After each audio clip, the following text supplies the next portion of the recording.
एकाच मतदारसंघात एका MIDC ला ती देताना 56 कोटी रुपये वन स्ट्रोक मध्ये उद्योजकांचे 14 कोटी रुपये माफ होऊन मिळतात. हे मला वाटतं खूप मोठं अचिव्हमेंट आपल्याला या ठिकाणी सोलापूरसाठी झालेलं आहे. उद्योजकांच्या पाठीशी सरकार राहिलेलं आहे. ज्यावेळेस आम्ही CM साहेबांना पत्र मागच्या वर्षी दिलं होतं, एक बैठक आमची उद्योग विभागाच्या सगळ्या वरिष्ठ अधिकाऱ्यांशी झाली होती. 10 फेब्रुवारी 2025 ला CM साहेबांची आमची बैठक झाली होती. आणि त्यानंतर उद्योग विभागात बैठक होत असताना गड्डम साहेब होते, राजू उराटी साहेब होते. पूर्णतः उद्योग विभाग निगेटिव्ह होतं की महापालिका असल्यामुळे ती तुम्ही मागूच शकत नाही आमच्याकडे पैसे, तुम्ही महापालिकेकडनं करा. तर आम्ही तिथं भूमिका घेतली की तुम्ही हँडओव्हर करून घ्या पुन्हा MIDC कडे.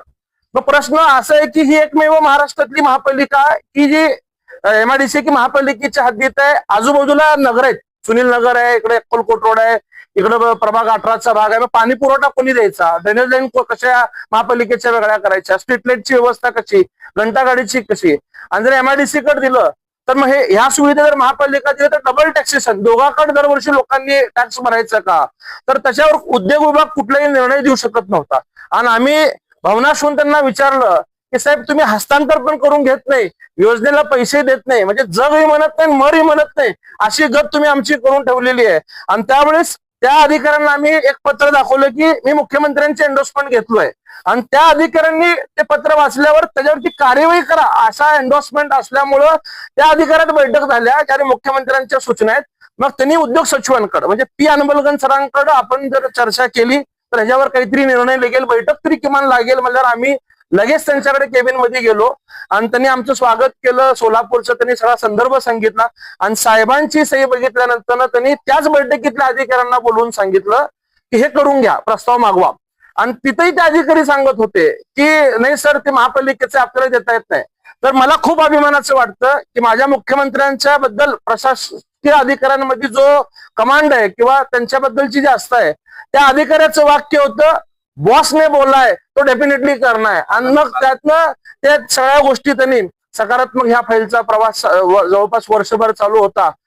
सोयी सुविधा करणे म्हणून अनेक वर्षापासून आमचे सर्व MIDC मधील व्यापारी यांची या ठिकाणी मागणी होती. कारण का त्या ठिकाणी 30 ते 40 हजार कामगार या ठिकाणी काम करतात. अनेक वर्षापासून मी या ठिकाणी विशेष कौतुक करतो आदरणीय देवेंद्रजी फडणवीस साहेब, आमचे पालकमंत्र्यां विशेष सर्वात जास्त कौतुक म्हणजे आमचे आदरणीय आमदार देवेंद्रदादा कोटे. कारण का कुठलेही काम हाती घेतलं तर आमदार साहेबांचं हे तडीच नेणं हे त्यांचा एक स्वभाव आहे. कारण का आज तुम्ही बघितलात फक्त MIDC साठी एवढा मोठा भरगच्च निधी या ठिकाणी ते एका वर्षाच्या आत या ठिकाणी ते आणू शकले. विशेष या ठिकाणी सर्व कामगार असेल, MIDC असेल, सर्व त्या भागातील 250-300 एकर मध्ये या ठिकाणी MIDC वसाहत आहे.